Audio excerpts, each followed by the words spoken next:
Hi everybody, welcome to your weekly messages for August 21st to the 27th. Okay, so I'm just gonna, while people are hopping on, I'm gonna adjust this a little bit and then also let you know that at 3:15 I am going to go live again and I'm gonna talk about prep for the eclipse. And so if you're interested in that, I'm going to be doing another video at 3:15 and going over what exactly you can do to get ready for everything and like what eclipse water is and all of that good stuff.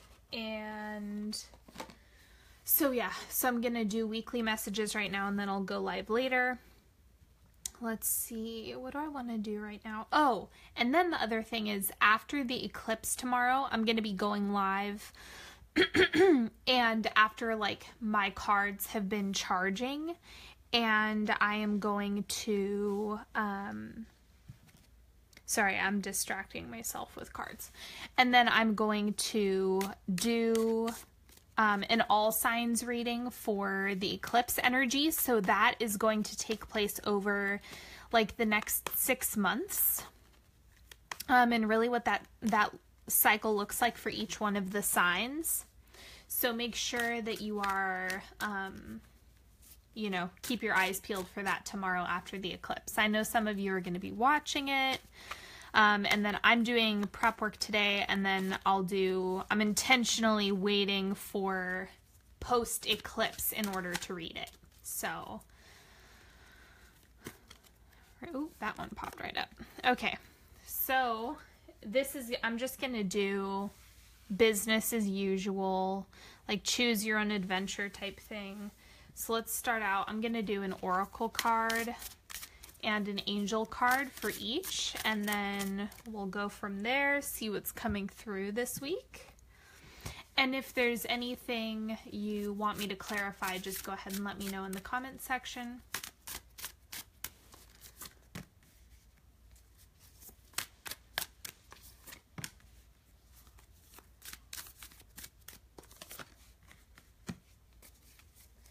Okay, so here's this. All right, focus on whichever one is calling to you. I'm going to start with number 1. Oceana, take action. You're in touch with your truth in this situation and you need to trust your gut and lovingly assert yourself.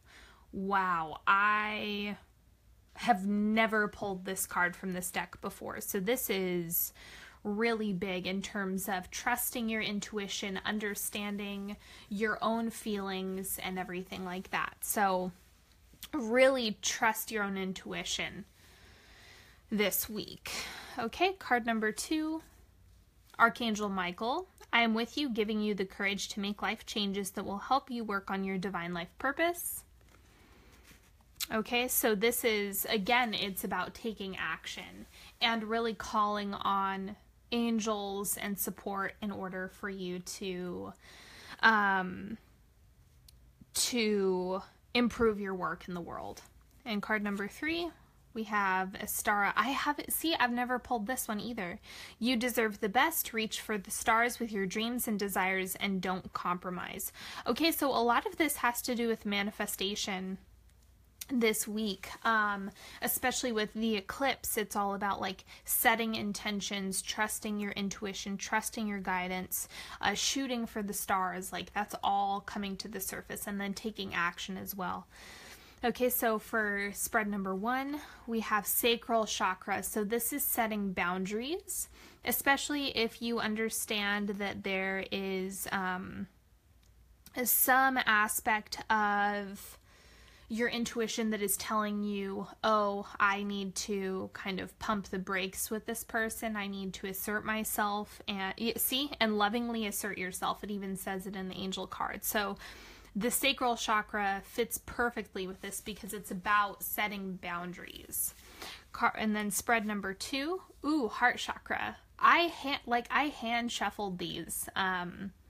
So this is about doing what's in, you know, what you're divinely guided to do, What exactly is radiating from your heart chakra? What is coming through in terms of your divine life purpose? What do you need to communicate to those around you? All of those are really important. And it all stems from your heart chakra. And spread number 3, we have fun. Right? So this is giving yourself permission to dream and permission to have fun during this process, because it says reach for the stars with your dreams and desires and don't compromise.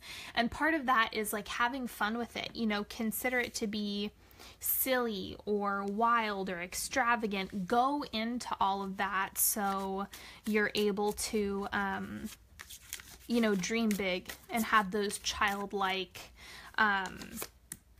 visions for yourself, especially right now when we have such an optimal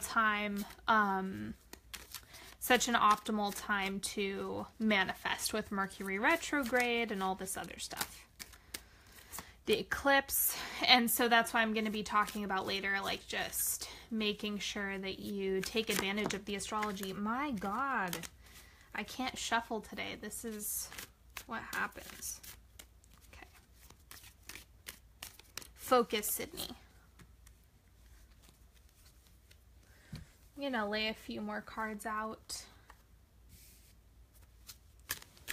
Not many people are on right now. If you're watching the replay of this on YouTube, I think a lot of people are busy today, in all honesty. Getting ready for the eclipse. The energies are kind of intense.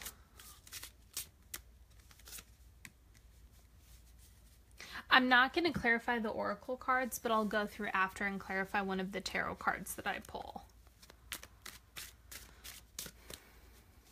Or some of the tarot cards for each.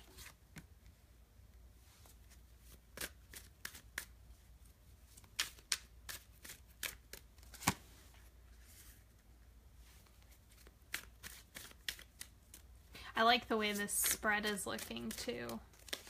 I approve of this. Okay. So again, it's like if you want to jump spreads, you know, you can totally pick like whichever cards. If you're like, ooh, I'm really drawn to this one and this one and this one, then just go with whatever you're being called to. Okay, but I'm going to read them together as like this is spread 1, spread 2, spread 3. Okay, so for spread number 1, we have the Fool. So this is really setting off on something new. And in essence, the new journey could be setting boundaries. That could be something that's completely new for you, especially with, you know, we have taking action. That's the big thing that's popping up. You're taking action, you're setting off somewhere new, and I wouldn't be surprised if we saw more major arcana come through because of the astrology that we have. It's really big shifts, especially with whatever placements you have in Leo. Those are going to be just in complete upheaval right now. And let's see, I want to do the Paulina Cassidy next. Oh, all of these are going to be upside down now. Okay, King of Wands. So this is you taking more of a fiery approach than usual, you being more of that, taking on that divine masculinity in terms of communication and boundaries. Boundaries are coming up. So make sure that you are, taking into consideration like that is your new journey, and you are going to have to be loving but firm. You know, it's one of those things that you kind of have to do when you set boundaries is like, I love you and this is not acceptable. So that's kind of the energy that I'm reading here. And then we have the Tarot of Sexual Magic is the Three of Chalices, the Three of Cups, celebration. This is connection with people that you care about, people that you love, friends, family, all of that good stuff. And then I'll clarify a few of these in a moment. Okay, so spread number 2, we have Queen of Cups. So this is you having mastery over your own emotional state and really speaking from your heart. So that has a lot to do with your heart chakra as well, is really not opening it, but expressing it. It's kind of like cultivating that energy that's from your heart and communicating that. And even though that comes through the throat chakra, it really starts in the heart. Okay. And Four of Swords, so you need to rest, you need to take a step back, you need to,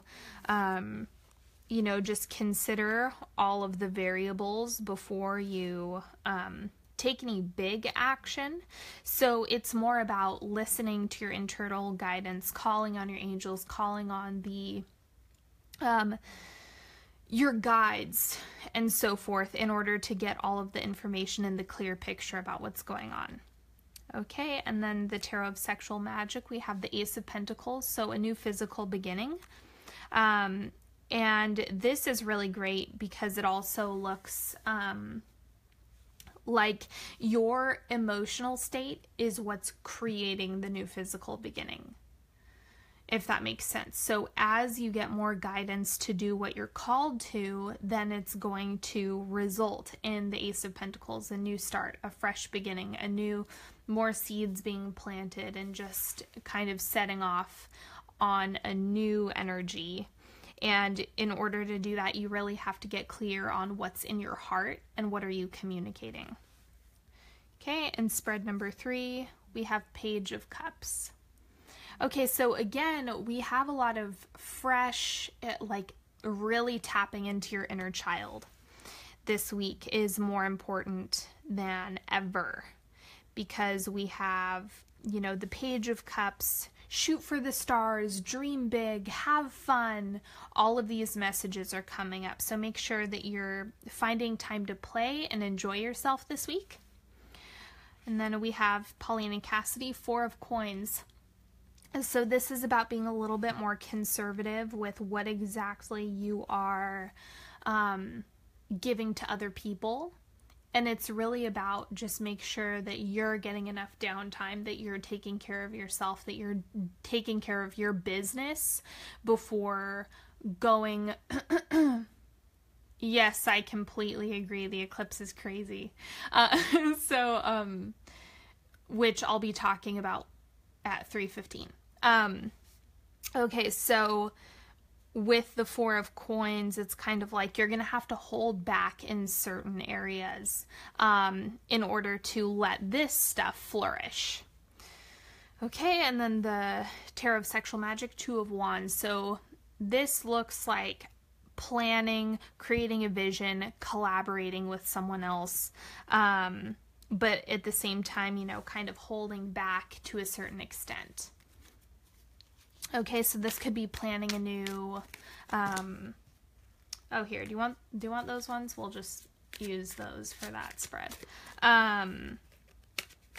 Yeah, it just looks like you're coming together and like drawing up your plans with someone else. I want to clarify the 4 of Swords here, and then I'm going to clarify the 4 of Coins here.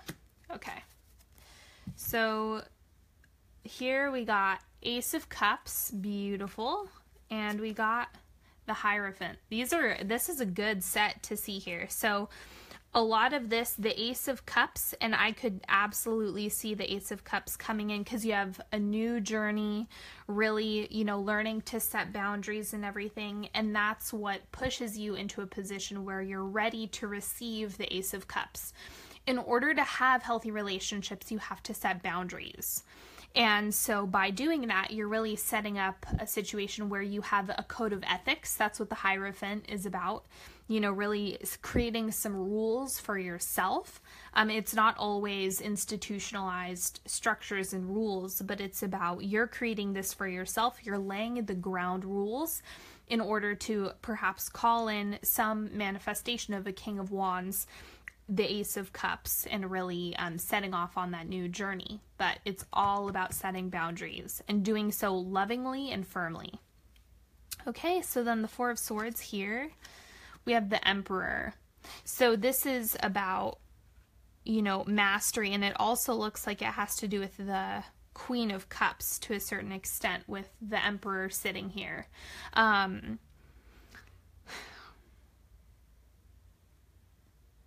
I'm getting the sense that this is burnout, actually. Thank you so much. I appreciate that, Steve. So this looks like burnout, like you've just been burning the candle at both ends, and so now you're really going to have to rest. So I think that that's what the clarity with the Emperor is about. And then lastly, we have the Five of Swords. So it looks like perhaps you've been burned in the past a little bit when you've stepped into having fun or being playful, or maybe you were scolded for being a child. Some of those pictures are coming up to the surface. With the eclipse energy, it's all about shadow self, shadow work coming up to the surface. And so here it just looks like there's a fear picture around, oh, well, if I step into this, then I'm going to be, then I'm going to be scolded or shamed or whatever it is that you have around your inner child and whatever work needs to be done there. And you really have to be conservative with, yes, how much you give to other people and how serious you are. How much are you sinking back into that old picture and pattern, and making sure that you are, just taking a new approach and not allowing fear to stop you. Okay, so that's all I have for the weekly messages. I hope you enjoyed this reading. Don't forget, I'm going to be doing eclipse readings tomorrow after the eclipse. That's totally intentional, because it's going to cover the next 6-month period after the eclipse. And then I'm also going to be going live on how to get eclipse ready at 3:15 Pacific time. So make sure that you hop on and watch me if you're interested in that, and I will see you guys later. Bye.